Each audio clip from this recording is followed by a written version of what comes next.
Hello everyone. आज हम लोग फिजिकल फार्मास्यूटिक्स सेकंड पढ़ेंगे, जो अपना B pharma second year fourth sem का एक सब्जेक्ट होगा। ये अपने प्लेलिस्ट का सेकंड वीडियो होगा। इसके हमने पहले वाले वीडियो में उसकी सब प्रॉपर्टीज को, उसकी क्लासिफिकेशन पढ़ ली थी, सब अपनी हिस्ट्री पढ़ ली थी। चलिए शुरू करते हैं बिना किसी देरी के, और इसी तरीके से समझने की कोशिश करेंगे। इसकी मेनली दो प्रॉपर्टीज होती हैं, एक ऑप्टिकल प्रॉपर्टी, एक इलेक्ट्रिकल प्रॉपर्टी। ऑप्टिकल प्रॉपर्टी में हम लोगों के सब डिवाइडेड हो जाती हैं, जैसे एक हो गया टिंडल इफेक्ट, एक हो गया अल्ट्रा माइक्रोस्कोपी, एक हो गया इलेक्ट्रॉन माइक्रोस्कोपी, और एक हो गया टर्बिडिटी। और अपना इलेक्ट्रिकल प्रॉपर्टी में हो गया, उसमें हो गया एक अपना इलेक्ट्रोफोरेसिस और इलेक्ट्रिकल डबल लेयर। ये हम फर्दर पढ़ेंगे अगले नेक्स्ट वीडियो में, या ऐसे ही हम देखते हैं कितना हो जाता है। चलिए हम लोग ऑप्टिकल एक्टिविटी एक बार पढ़ते हैं और समझते हैं क्या होता है ऑप्टिकल एक्टिविटी। ऑप्टिकल एक्टिविटी एक ऐसी चीज है कोलाइडल सिस्टम की, जो अपनी इसके मदद करती है, किसी स्ट्रक्चर को आइडेंटिफाई करने में मदद करती है। ऑप्टिकल प्रॉपर्टी उसकी शेप हो गया, साइज हो गया पार्टिकल का, किसी भी कंसंट्रेशन में, ये अपने को पता करने में मदद करती है। इसका सब टाइप है टिंडल इफेक्ट। आप टिंडल इफेक्ट जानते ही होंगे। टिंडल इफेक्ट क्या होता है?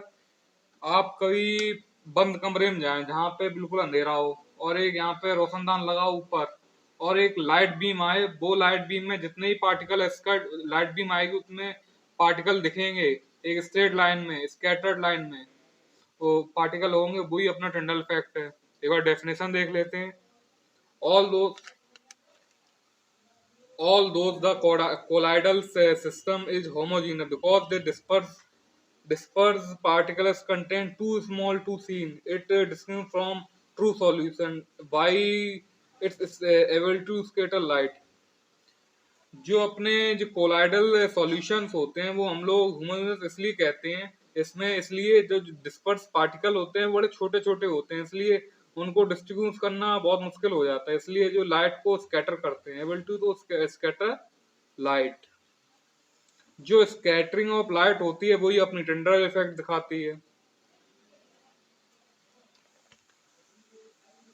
This is the study bye Tyndall effect. सबसे पहले जो स्टडी की गई थी टिंडल इफेक्ट की इन 1869। ये पढ़ लेते हैं। When a strong beam light allowed to pass a colloidal solution kept in dark place, the path भी मैंने आपको स्टार्टिंग बताया। कोई भी कोलाइडल सॉल्यूशन या कोई भी कोलाइडल सस्पेंशन सॉल्यूशन जो भी है कुछ, उसको हमने डार्क प्लेस में रख दिया और उस पर एक लाइट बीम डाली डार्क प्लेस में रख के।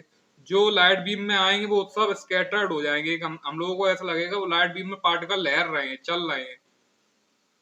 अपना टिंडल इफेक्ट हो गया। अपना सेकंड पार्ट होगा इसका इलेक्ट्रॉन माइक्रोस्कोपी। इलेक्ट्रॉन माइक्रोस्कोपी हम लोगों ने इलेक्ट्रॉन माइक्रोस्कोपी एक जगह और पढ़ा था, किसमें? थर्ड सेम में हम लोगों को बायोकेमिस्ट्री, वो माइक्रोबायोलॉजी थी, उसमें हम लोगों ने पढ़ा था ये वाला। वो वहां पे माइक्रोस्कोप पढ़े थे, इलेक्ट्रॉन माइक्रोस्कोप, और पढ़े फेस माइक्रोस्कोप, कॉन्ट्रास्ट माइक्रोस्कोप। ये अपना थर्ड वाला था इलेक्ट्रॉन माइक्रोस्कोप। इलेक्ट्रॉन माइक्रोस्कोप में एक्चुअली हम लोग करते हैं, एक बड़ी सी इलेक्ट्रॉन बीम डालते हैं कंडे वो उस पे स्लाइड पे। एक पूरा सेटअप होता है, एक इलेक्ट्रॉन बीम डालते हैं, उसमें कंडेंसर भी होता है लाइट को कंडेंस करने के लिए। मैनी मैनी थिंग्स होती हैं जो जो दिखाती है अपना जो शेप दिखाती है, साइज दिखाती है, स्ट्रक्चर दिखाती हैं। एक बार डेफिनेशन इसकी समझ लेते हैं। It give the actual picture of the colloidal particle and high energy electron beam when passes and is used to observe size, shape, structure of colloidal particles. It is useful for lipophilic, मतलब lipo मतलब solvent और philic मतलब loving, lipophilic solutions। इसमें ये कहना चाह रहा है जो अपनी हाई एनर्जी जो इलेक्ट्रॉन बीम होगी, हम लोग उसे डालेंगे। डालने के बाद वो कंडेंस होके फिर वो स्लाइड पे जाएगी। जो स्लाइड में जाके जैसे उसने किसी पार्टिकल ने, कोलाइडल पार्टिकल ने, उस लाइट बीम को, इलेक्ट्रॉन बीम को ऑब्जर्व किया, उससे हम लोग को क्या पता चल जाएगा? उसका साइज पता चल जाएगा, शेप पता चल जाएगा, स्ट्रक्चर पता चल जाएगा कोलाइडल पार्टिकल्स का। ये बड़े यूजफुल होते हैं लिपोफिलिक सॉल्यूशंस के लिए। जो टिंडल इफेक्ट का एग्जांपल है, समझ लीजिए, समझ जाओगे आप। जैसे होमोजीनियस है, उसमें स्मॉल स्मॉल पार्टिकल्स आए तो वो डू नॉट शो करते हैं।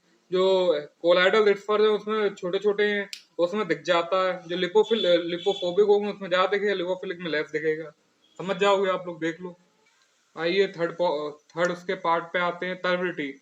मेनली टर्बिडिटी का मीन्स होता है धुंधलापन। किसी भी सॉल्यूशन, किसी भी सस्पेंशन, किसी भी एनी थिंग्स में जो लिक्विड की उसमें धुंधलापन दिखे, वही अपनी टर्बिडिटी होती है, सिंपल भाषा में। डेफिनेशन एक बार देख लेते हैं। ऑल कोलाइडल डिस्पर्जन सोर्स turbidity according to the molecular weight. जितने भी कोलाइडल डिस्पर्जन होंगे उसमें जो टर्बिडिटी होगी वो उसके पार्टिकल्स के मॉलिक्यूलर वेट के अकॉर्डिंग होगी। जितना बड़ा कोलाइडल पार्टिकल होगा उतना बड़ा उसका केवल उतने ज्यादा उसमें टर्बिडिटी होगी। ये चेक कैसे करेंगे हम लोग? स्पेक्ट्रोमीटर होता है, उससे चेक कर देंगे। जो टर्बिडिटी है वो डायरेक्टली प्रोपोर्शनल है मॉलिक्यूलर वेट की। जितनी ज्यादा टर्बिडिटी होगी उतना बड़ा मॉलिक्यूलर वेट होगा उसका, किसी भी पार्टिकल का।